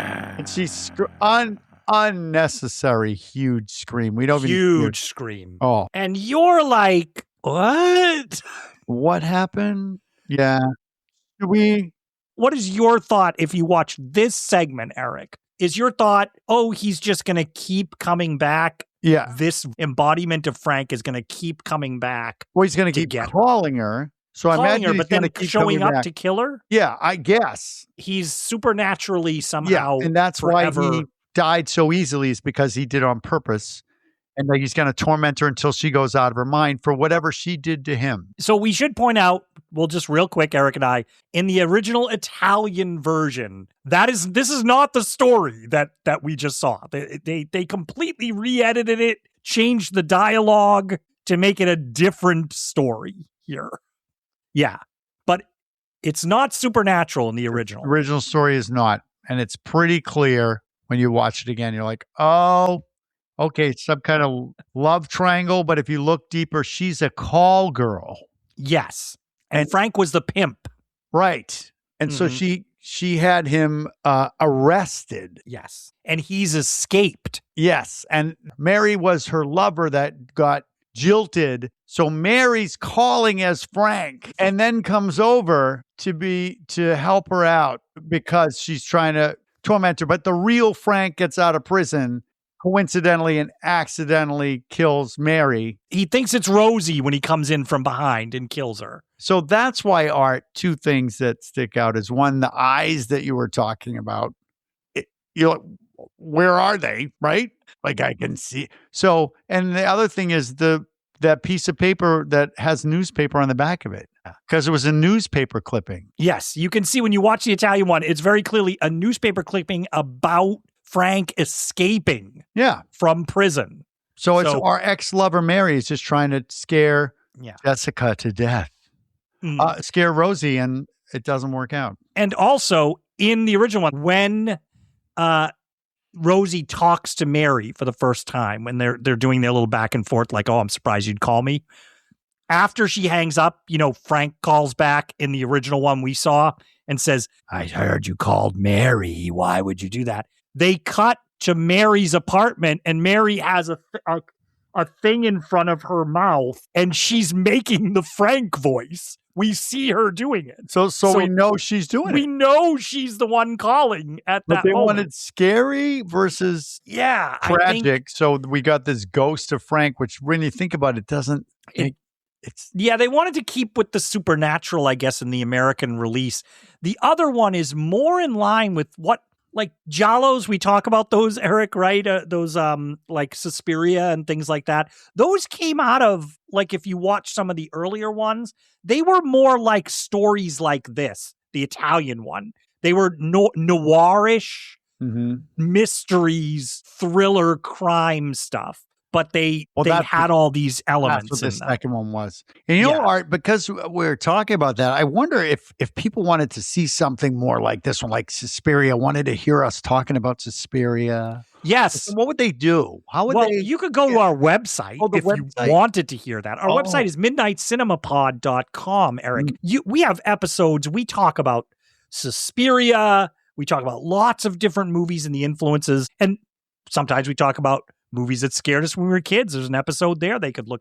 And if they wanted to talk to us about this movie, like we love talking about this, they could reach out to us and contact us. How do they do that? Cinemapod.com. Cinemapod.com. Yeah, they can go there. There's a contact form. Also, Eric, they could comment on our podcast episodes because we're out there, Eric, on every podcast platform. You name it, Eric. Wherever you are, we're going to find you. Yeah. And we also sell a beautiful selection of towels on Etsy. We should. Oh my God. Yeah. We'd clean up on that. We would clean up. Oh! So, all right, that's number 2. So number 3, there's a third one. Guess who's back? Guess who's back? Boris back. Guess who's back? He's in the trees. In the trees. With a stash in the trees. Look at him. Yes. He's in a little set that has trees. I like it. And now, I'm sorry for you Boris. Have to do this it. Is not your voice, but and now a few words about vampires. Vampires are here, and sometimes they're there. Could they be in the closet? They could be anywhere. They stand on the hill with a great vampiric grin. I want to suck blood, but they won't let me in. Oh, nice. Nailed it. Ripped it. But however, unprepared as usual. However, Eric, what? He's doing this as he's weaving behind the trees. He is. He's going behind the trees and he's going. He's pausing when he goes. He's not talking as he walks, and he's getting set up again. It's very funny. The joke, but he's a joke. He's like, vampires cannot see themselves in mirrors, and he holds up a mirror, and then he's like, "Oh, nope, nothing to see here." It was hilarious. Yes, it's really. I think he said he had the best time filming these bits that he did in his. Yeah, but he's hamming it up. This is the Mummy. This is a monster is hamming it up here. And you know what? Vampires. Gives us a little introduction here. He says, Wurdalak, the Vurdalak. We got to know that term because I think they're like the American audience has got to know what this term is. Yeah, because you don't know. They live only on the blood of those they love. They're undead creatures that live on the blood. So I'm like, vampires then, right? Because he's talking about vampires, but then he wants to make sure we know this term Vurdalaks. Yeah, and it's the Russian, I think, right? Yes. Russian vampire. But on the blood of those they love, I'm like, do they love a lot of people? What happens if you're an asshole? You know, you're a Wurdalak and you're an asshole. You got nobody that you love. Like Fast and the Furious, Eric, we're going to see in this segment, it's all about family. It is. It's all about family. And here's another one. He's like, so here we go. And he snaps his fingers to disappear. And then he looks like, oh, shit. So funny. This guy is funny. And then he snaps again and he disappears in a puff of smoke. I was like, why are you doing this if we're supposed to be scared, dude? He's having a good time, though. But now I know what you're talking about because we get landscape. And now I know why. In the Italian, there's all credits underneath. All of these Russian landscapes or probably Italian landscapes. But there's like snow on the ground. And we see there's a guy riding a horse through the countryside. Looks like, I guess it's supposed to be like early 1800s, maybe. I guess. Yeah, he's got the beautiful cape and the outfit. Yeah. He's riding. And then he sees blood in the snow. So he's tracking this blood in the snow. And he looks up and he sees a horse on the hillside with a dead rider on it. So he follows it and finds it. Finally, the horse has thrown it off, I guess, by a creek. And the guy's dead with this ornate dagger sticking out of his back. I guess we would call it like a Russian mini sword or Russian long dagger. It's a little curved. It's got a little ornate. And he picks up the guy. The guy is headless. It was a horseman. Headless. It was pretty good. So quick. They're like, don't show too much. But it's a good chopped head. And he pulls the knife out of the guy and takes it. Yeah, we see it's a very interesting looking knife. He puts the dead body on his horse and he's riding through the countryside, Cool ruins, a lot of ruined like castles or something. It's pretty good. I do want to point out, unlike the other segments, Eric, these cool ruins, we do have to put them away for later. We do have to think about them. Finally. Because I was thinking about that retractable lamp. I'm still like, was that going to make a comeback? What about the jewels hidden under the sofa? Like he opens up, oh, what are these? That all ties together. But eventually, as night's falling, he reaches a house. Yep, and I like the house. It's kind of not a cabin, but a cabin, right? And the fog. I love me the fog. Yeah, I was like, oh, this is the lingering fog they're using right here. It's the lingering fog where you can move it with a fan. It's so cool. And someone's spying on him. And from behind, he looks like he's one of the cast of Sound of Music, like Kurt, all grown up. That's what it looks like to me. Yeah. But he goes up to the house and he just he goes in. Goes right in. Goes into the house. But he pays the price because we get that door jump scare. It's like a rock is the door. It's a cool thing. I think I actually have a door like that. God damn it. I can't think of anything new. I have doors like that at Gallows Hill Museum Theater that are weighted by basically rocks. But there's nobody home, and he goes and he sees the same. Remember that knife? Yeah. There's armaments on the wall, like swords, and there's a lot of stuff. A lot of swords and rifles. It looks like Gaston's house. LeFou! But because isn't this guy's name Defeu? I think actually it's LeFou. No, it's Count Vladimir. Yeah, but he sees there's clearly a missing dagger on the wall. That's like if you were a chain smoker and you never took these knives off the wall. And then somebody did, like 20 years later. And then another guy shows up with a long gun, and he's got his clothes it's like he's wearing animal skin, like stitched together, but sexy. It's like sexy dad. And this is where he reveals himself. This is the guy we've been following all along, the rider here. Mm-hmm. He's, as you said, Count Vladimir. Yes. Which sounds like a vampire. He's heading to Yassi. Is that the city? Know. He goes, I'm heading to Yassi. Yasu. Somewhere. Jasser. And he does say he found this dagger. Yeah. And the other guy's like in his dubbed voice, that's my father's dagger. That's my father's dagger. He went out to kill this thief that's been killing shepherds. That's his dagger, I can tell. Yeah, and he says, well, I found a dead body. So this guy with the rifle says, well, come on out. Well, they go outside and then down the stairs behind them alone. My God. I'm going to sound like two 60s gorgeous women with the peasant dresses on with the low cleavage. It is Eric, the low cut. They ran out of material when they got just above the chest. They're like, we don't have any more material. They're like, that's okay. Orsina was watching this with me, and she was just like, okay, this is shot in the 60s. Because the makeup and the hair, you're absolutely right. But yes. It's the younger woman is just like, I keep thinking, please don't lean forward. Please don't lean forward. But they come and they all they do is they stop at the bottom of the stairs and they just sort of look out. They look, you know what they look like is they look like two, like you get those movies in the 60s, the Hammer films, like Daughters of Dracula or something, right? They look like that. They look like they're thinking it's Gaston's women that love him. Oh, the ones. Yeah. Oh, he's so dreamy. So they go out to the horse. Body is gone. Yeah. The body's gone off the horse. Yeah. And Kurt, remember Kurt from Sound of Music? He's got this big ass sword thing and he stabbed the body. So he's like, ugh. Yeah. So it's another guy. That's the guy we saw creeping around in the back. Yeah. So he stabs it through the heart area is important with this very important long sword. Yeah. Yeah. And so it's the body, if I'm gathering my information correctly, it's the body of a Turkish bandit and named Alabek. Alabek, the Turkish bandit. Who are you? I'm Alabek, the Turkish bandit. Woo! Yes, and I'm also a Wurdalak. Oh! Mm-hmm. So apparently they say he was a Wurdalak and he was killing shepherds or something.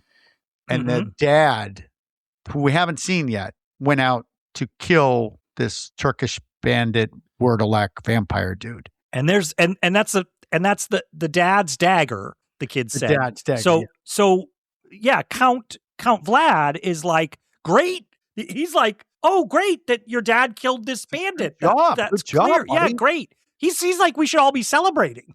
Yeah. And so what we have, just so we get this cute cabin, which Russian, I keep thinking it's like, I swear to God, I thought it was going to be Edelweiss. I thought it was like, yes. But it's a husband, our stitchy, handsome guy. Gregor, I think is his name. Gregor. His wife. The husband. You got a name for the wife? Is it Maria? Don't ask me like I know. I don't freaking I think know. It's Maria. So Maria. Oh, Maria. Oh. How do you solve a problem, Eric? Right? Okay. Well, the goalie. Right? And then they have a son. A little kid, like, I don't know, he's 6 years old. He's Ivan. That's Ivan. Ivan, holy art. And then there's okay. There's the younger sister whose name is her name is Sphenia or something. Yeah. They pronounce it like Sphenia. It's spelled Sdenka. Yeah, so, and nobody says it right. Even the lead count's like, what's your name again? I think he says it a couple of different pronunciations. Yeah. And then we get the brother, what's his name? The one I've been making fun of. The brother with the really gorgeous top. That's Peter. Peter. Of course it's Peter. But what's funny, Eric, is if you watch the Italian one, it's Pietro. Right, of course. Pietro. I'm the guy. And it's Gregorio. Right, of course, they're much better sounding, to be honest. Yeah, so everybody's there, and it's like, hey, your count's going, yeah, he's dead. All right. And then they're all very solemn, Eric. They're not celebrating at all. Now we only have our father to fear. Bong. Yeah. Bell in the distance. Bong. We're like, what? If the father does not return in 1 hour, then you should leave. You're like, what? Yeah, he's confused as we are, actually. Yeah. He's like, He's what do you confused mean? about a few things. Like, beautiful woman in a low-cut dress does not equal love, Art. He's mixing his emotions up a little bit because he is.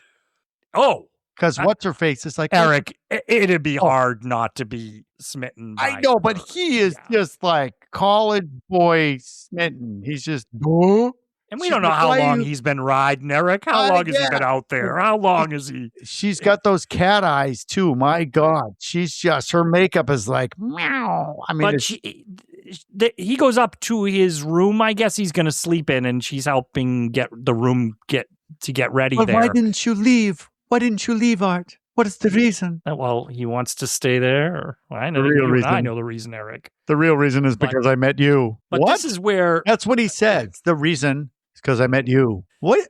Okay. And this is where she lays out for us he could be a Wurdalak. And then the Count Vlad is like, I heard you guys say that word before. This is our musical number, right, Erik? Right. I said Vurdalak. What's that? Vurdalak. Oh, it's a Sondheim. Vurdalak. What's that word? Vurdalak. Vurdalak. Don't you mean vampire? No, Vurdalak. It's Vurdalak. Yeah. And this is where she lays out, he left. The dad. And he's been gone 5 days. If he's not, he said specifically, the dad said. Yes. If I'm not back in 5 days, if I return later than that, don't let me in. Don't let me in. And then kill me with a lance, because I'll be a Wurdalak. Yes. The guy said this to his family and left. And they're like, got it, Dad. We got to remember 3 things. 3 things, Dad, we got to remember. Good. Okay. Good. Easy. And easy. It's been 5 days. It's been 5 days, Art. But there's a weird thing in this movie where they're like, the Count is like, how do you know if it's exactly 5 days? Like, what? It's like, wow. I mean, let's say 10 p.m. then. If he doesn't come back. It's getting close. Right? Yeah. It's like, if he comes back 1 second after 10 p.m., don't let him in. That's what they said. Right? Yeah. Kill him with a lance because he's a Wurdalak. Right. So the bells are ringing out. The bell's ringing out the time. Dong, dong. Where is that bell coming from? This seems like a very remote place. It's very far away. Is it coming? Like, I was like, this seems like we're in the middle of the wilderness and there's a church bell ringing. Well, it's coming from the top of Mount Crumpet. Yes, because across a bridge in a great shot in the shadow is this hooded, cloaked figure walking across the bridge. Yes, and there's footsteps and barking and clinking and clacking and smanking and winking. And we're following him up from behind. Yeah, and he's got like a it's like a Kurt Russell type of coat. Yes, with the fur around the edges. And we're watching as he's limping towards the family. They're all outside the house. Yep. And that is another thing. They're all standing there while the dog is like, don't. The dog is barking basically, you guys run, get out, run. Dog is howling, barking. The only smart character in the entire movie. And it's a great reveal. He comes up to the porch and he turns in that hood, Erik, and turns. Yes, Eric's doing it with his animal puppet. And he turns and the light across his face. It is Boris Karloff. He's in the movie, Erik. And he's got a mustache, the biggest eyebrows. If you thought Eugene Levy had big eyebrows, you are wrong. And this is their dad, Gorka. Yes. Gorka. Gorga. Okay, is that what you got? Gorka. Yes. Gorka, like orca. Yes. Great names. And he's like, what's this? My own family doesn't invite me in. Even my own dog doesn't know me. Max. The dog's name is Max. Get it, everybody? Because of the Grinch. Sorry. Yeah. I'm sorry. Yeah. And he's like, I'm hungry. Yeah, and he has a wound, like a bloody heart wound. And my first thought was, okay, let's go back 5 minutes, people. 5 minutes. Remember the meeting? Remember the family meeting, Art? 3 things. They said if Dad comes back, they specifically don't let him in, kill him with a lance because he's a Wurdalak. That's what they said. That's why I brought up earlier, Eric. I was trying to wonder, because they mentioned it, if we would get even just a little more of like, did he come back in time? What's the exact time? It was after 10, the bell. I know. So it is mysterious that I guess we're supposed to take it they just don't know what to do, and he's such a forceful presence in the family. But we know, the viewer knows. Come on, we know. I will say, I like the eeriness of it, where we all know, Eric, what's going on, but nobody's doing anything. So he's in this gorgeous, even it's rustic, it's still gorgeous, and he's freaking inside now. They're inside, yes. And they're like, here's some food, and he doesn't want the food. He's like, ugh. And his makeup right now, it looks like that the dad, Gorka, is like in The Wizard of Oz, the musical, and they just wrapped. And he's like, I have to get home to my family. It's after 10. And he wiped off as much as he could of the silver makeup, but it's still there. And he's just... Yeah, he's not pale. He's more like the color of moonlight. He's silver. He's got silver freaking makeup on. And he says, the cold is freezing my bones, is choking me. Yeah. And then he just yells. He goes, shut that dog up. Oh, my God. And he throws a gun at Gregor. Yeah. He's like, but Dad, it's your favorite dog. Kill him. Kill the dog. Yes. I mean, and he goes out. Gregor goes out. He's going to do it. Yeah. But then Gorka suddenly lays his eyes on Ivan, the grandson. Yeah, who's in the mom's arms. So he's a little kid. He's not 3, but he's a little kid. And he goes over and he's like, what does he say? He's putting his hands on him, and he's like, the mom says, no. And what does he say?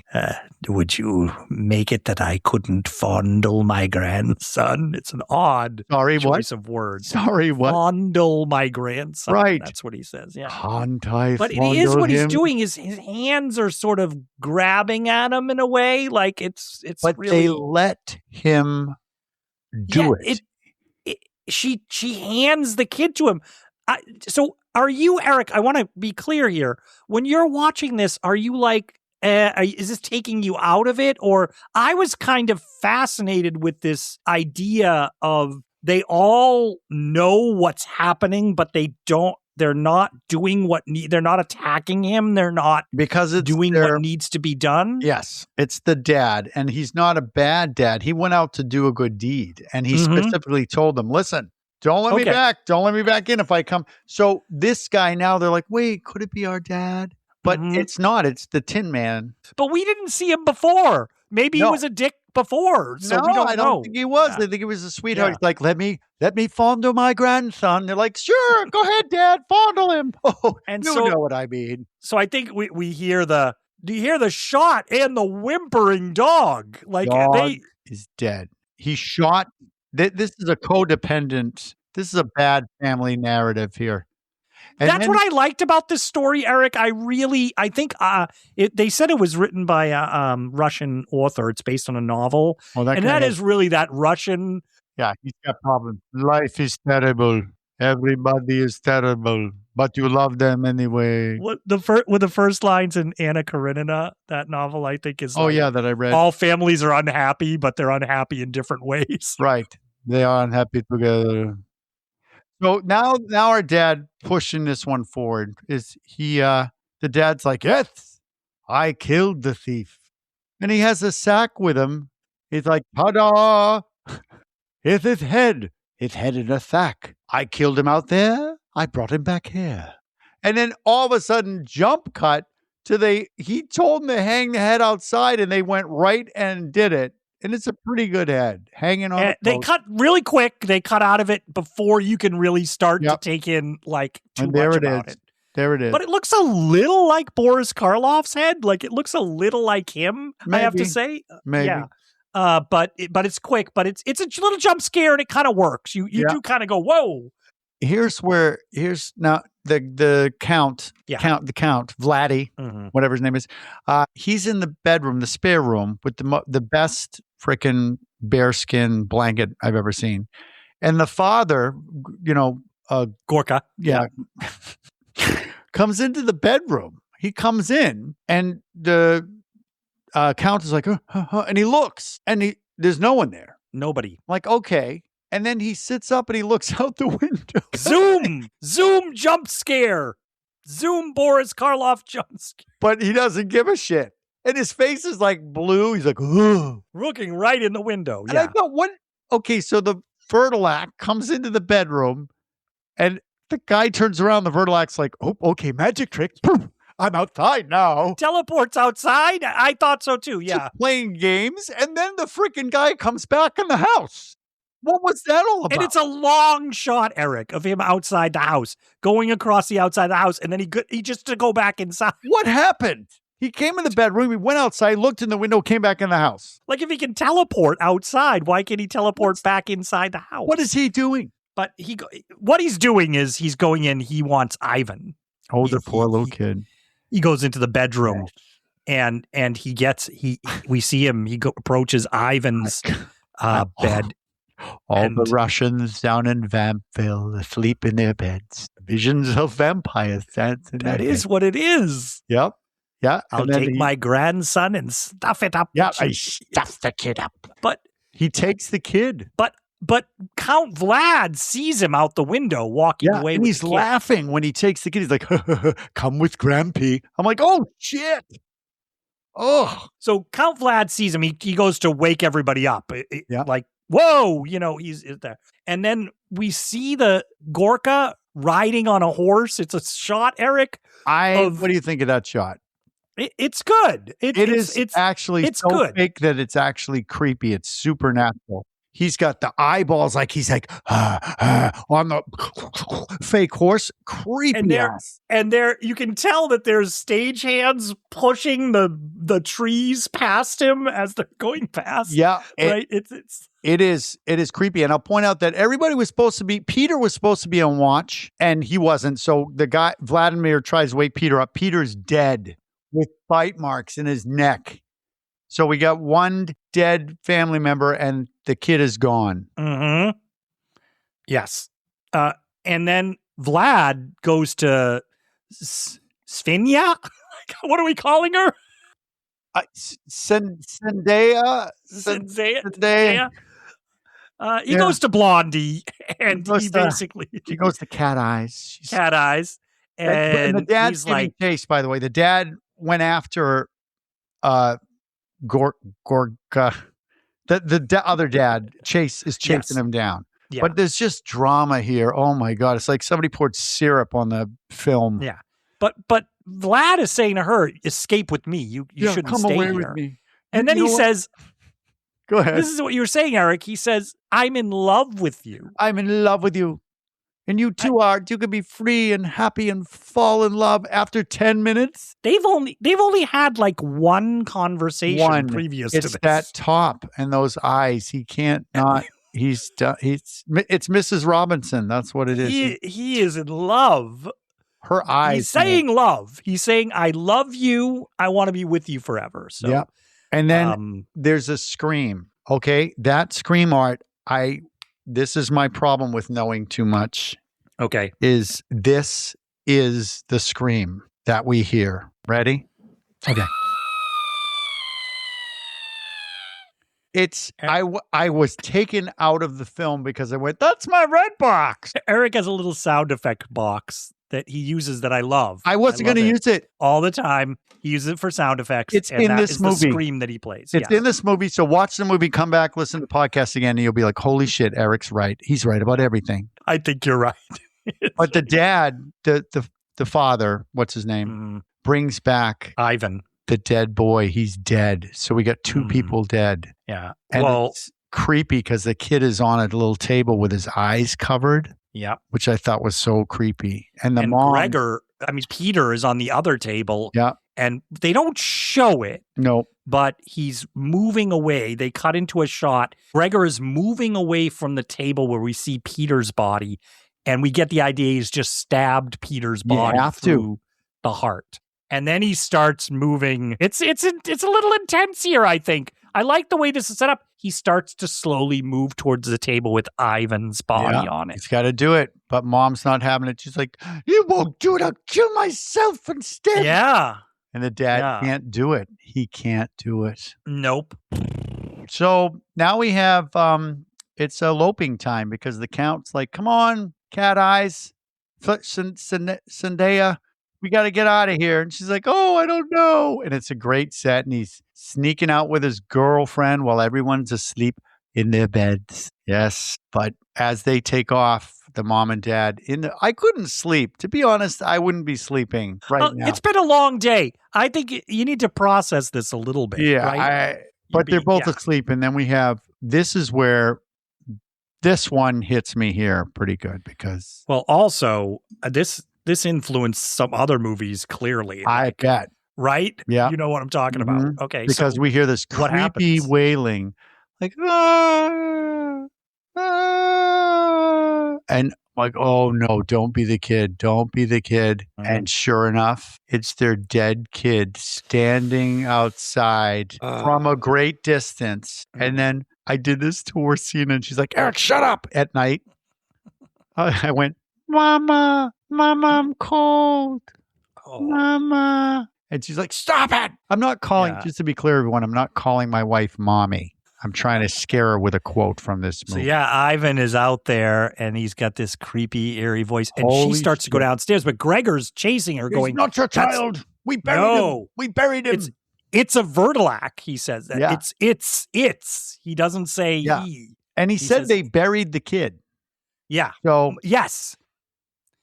That's what he's trying to say. You saw we buried him. Yeah. Why are you? And then they give us a nice shot outside, Erik. Ooh. And the kid is on his knees in front of the front door with his hands up on the door and pleading. Yeah, it's Mama. Oh, and the fog. Really good. That is creepy. Creepy. I agree. Kid. Creepy. I agree. And this then is good. Something's missing here. It's like real missing because next shot is a bloody pair of like ancient scissors hitting the floor. And then the dad is clutching his stomach. Ugh, and he drops dead. So his wife killed him, but we don't see that. No, we don't. It cuts kind of quick. Yeah. And they let us know, she killed Gregor and she makes a beeline for the front door to open it for Ivan. Open it for Widow Ivan. Yeah, little Ivan. But when she opens it, it's the Grinch. Zoom, jump scare again, right into Karloff's face. With his freaking face, the shadowy. Yes. Mm-hmm. He really creeps it up with this in the good way, not the bad, creepy way. And then we're going to have some more riding through the countryside. A lot of riding. Oh my God. Because we're back with Vlad and Blondie. Cat Eyes, and they are riding through the countryside, and we suddenly approach those ruins, they're back. Tombs. They're back. Yes. That we saw earlier in the movie. I'm like, oh, it's a callback. Here we are. And they go inside the ruins, and it's an Airbnb. They're gonna stay for the night, Erik. There's a hanging lamp, and they're like, this lamp doesn't work. And then they open up a coffin, and there's some jewelry in there and money. I'm like, what's this? Well, I love it. They go down there, and they go really deep into that too, really, Erik. Really. They're showing off this place. I'm sure you loved looking at it. I did. I'm like, they give us a corpse for no reason. They're like, oh, look, a corpse on a.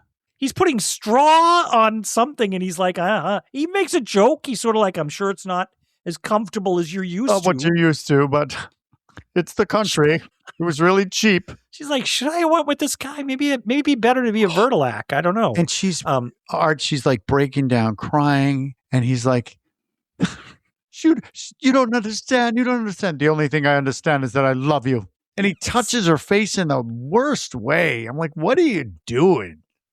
She's like, no. I think we're supposed to be playing out here, Erik, with the themes is like family. She's away from her family. Does she belong with her family? Well, he's like, no, come away with me. Or the guy she met, that she swiped right and met this guy. I mean, come on.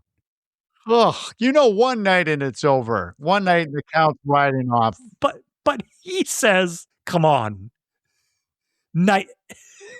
I wrote this down because it made me laugh. He goes, what's happened. and now you must forget it. Yeah, forget it. Like everything that we just saw, Erik, everything that we just watched, you got to just get over it. You got to move on. Come on. Like, it's what has it been like? On the dark times all the time. What's it been like? 2 hours? Lighten up. We can make our own kid. Oh my God. And then is it morning and then it turns immediately to night again? What happens? We get I don't know. I agree. It's weird. I think they're trying to show it's weird. I think what they're getting caught on there, Erik, they did it earlier, is they want to show us that it's moonlight coming out, but it sometimes looks like day. I thought it was the next day and there was riders coming. That's what I thought. But nope. we see the ruins up there. And were you clocking there was something weird about the setup of the ruins in this shot, which I'll get to a little bit later? One of my favorites. It's their lights, but the colored lights? Yeah. And we see a cloaked figure walking into the ruins. Yes, here comes the Grinch. I mean, the dad. I mean, Gorko. And are they Gorka? Yeah. Gorka, the killer vampire. Are they stretching this out a little? I mean, he's taking his time to get there. To walk. Walking down the stairs. But then he walks down the stairs, but then there's nothing. Then we don't really, we just hear his voice, right? Saying like, why did you leave? No, not yet, because we have to get a shot. I'm sorry.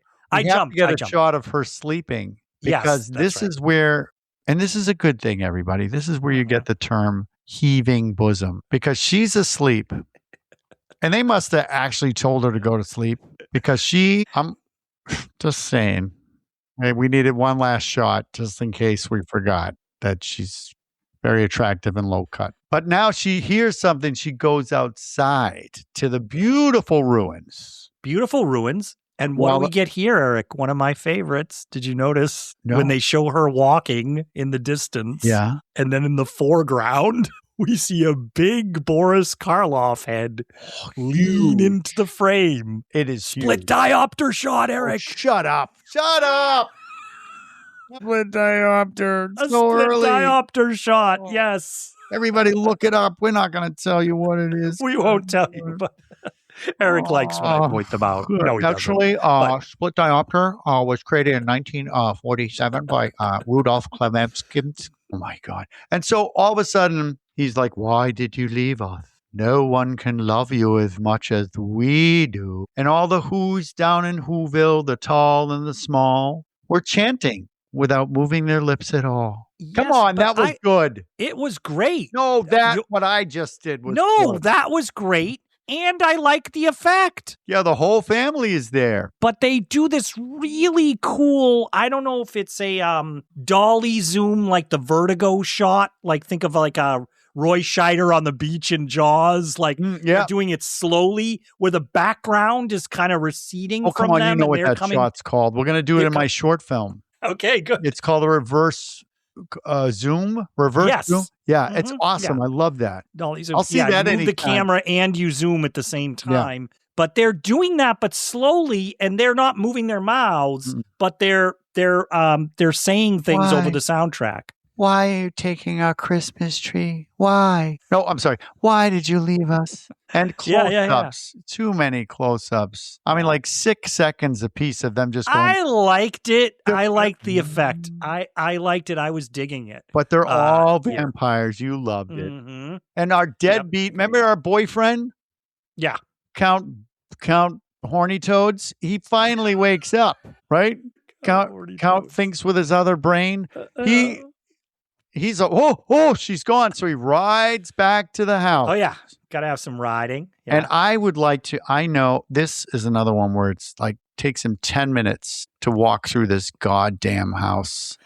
Yes. And it's the only thing I would really appreciate was there's a candle and he turns around, he turns back and the candle's out and there's this awesome billow of smoke coming from it. Yes. That's pretty cool. I like that. Nobody's home. It takes so long. And then he goes upstairs with the staircase is beautifully carved. I love it. Mm-hmm. And now I'm remembering that the pineapple bed was in our second story. So everybody, you better watch it just to see the bed. But he goes upstairs and guess what's on the chair, Art? Remember that little too small outfit that she had? Yeah. On the chair. And there's a bed with curtains. So open that up. Oh, she's dressed. I know. She's dressed. She got an outfit from the second one, from the second story. It's almost like something out of like an airplane movie, Eric, or something. She takes it off. It's the same outfit. Yes. Underneath. Yes. I thought, wait, why did she bother? She's got more clothes on now. Yes. Than she did. But she's waiting for him on the bed. Yeah. And she said they would have killed you. Yes. Yeah. I had to come back. I wanted to be yours. Ew. But I couldn't. I wanted to be yours for the probably 48 to 72 hours that you would have loved me. And she tells him to escape. She said, I'll remain here. Well, you know what, Art? I would rather die than lose you. And she's sort of like, okay. All right. Like I think she's like, all right. Takes off her gloves. Okay. We can make this work. You want to do this? We're going to do this. And then her eyes kind of change. Yes. They put like more makeup on them, right? They look more like vampire-ish eyes themselves, but her makeup is actually less. Yeah. But she's got something going on there. And then a special effect would be to blur her eyes. Is that to make us look like he's being hypnotized and entranced? Yes. But I don't think, here's my take, Eric. I don't think we need to have that. I think the way this story's playing out, I think we didn't. He's willing to do. He's clearly willing. Yeah. I don't think we needed to have that. Nope. He's just like, oh. Yeah. I mean, in my opinion, he should have been like, yeah, finally. But yeah, I actually think so. But she says, Eric, did you like this line? Blend your kisses with mine. Embrace me, Vladimir. Kiss me. Blend your kisses. She's pulling him close, very close up on these two kissing. Oh, yeah. Very close. It's a nice little kiss. And then music is building. And I'm like, oh, here they come. Here come the fangs. I'm ready. And nope, we don't see any fangs. And she just goes, yes. Bites him on the neck. But goes for the neck. Camera zoom over to the window, Eric. Dip fast, zoom right over to the window, and we got 3 faces in the window. Yeah, 3 out of 5. We got Maria, and we got little Ivan in his own small little window. He's got a window, yeah. The windows match their faces. That's what I like. And, of course, Gorka. And they're all different colors. And where are the other 2 family members? I don't know. But did we get a scream here? I can't remember. Is there like a scream on the soundtrack? I don't think so. No, this is... But the horse screams. Yeah. The horse is like, I'm out of here. Yeah, the horse... Yeah. The horse is the only one with comments. The dog would have run if he could, but dead. Right, but the horse takes off. That's where I have my notes. I think the horse is like, done. Yeah. Count me out. I don't love you guys, by the way. I don't love you. Yeah. And so we end with the horse and hard cut end, Eric. That's it. And then it's weird music. It's like, it's not, but it's almost like, da, da, da, da, da, da, da, da. It does have that. Dun, I thought it was going to be like Indiana Jones. We don't even get the cast list. We didn't at the beginning or at the end of these credits. It's very weird. We didn't get like, all we got was Karloff at the beginning. And because in the Italian version, each segment had credits. So they didn't have those in this version. So it just went to the end here. No, Americans. But Eric, the Americans go watch yourself the Italian version because we get a Karloff to end. I'm going to get a little Karloff segment. Is it in Italian? Guess where they take it from? Clearly they shot it after his horse scene that you liked. Because he's on the horse with the trees going by going, that was a good tale, wasn't it? And yes, it's like, but here's the thing. The camera pulls back as he's doing it. So we see the stagehands moving the trees and everything. No. Yes, and it gives it away. He's almost like... You're kidding. Letting the illusion going, yeah. Like, yeah. But that's so the check Italian out the Italian version. One.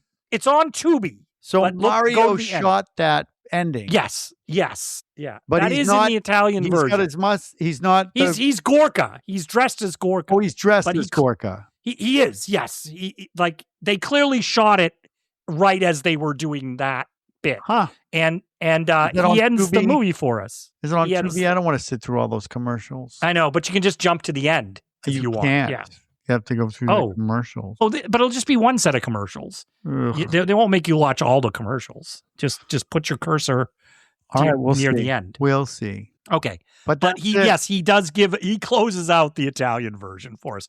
But you don't get his voice. It's dubbed into Italian in the Italian version. So but Erik, that's Black Sabbath. Black Sabbath, yeah. We did it. We covered it. And so I would recommend. I would recommend it too. I think people today might find some of it a little slow. I enjoyed watching the craftsmanship and the production design, but there's cool things in here and genuinely creepy things in here. Great makeup from the 1800s. My wife was like, "This is really how this is exactly how they wore their hair." So Erik, is this our first anthology?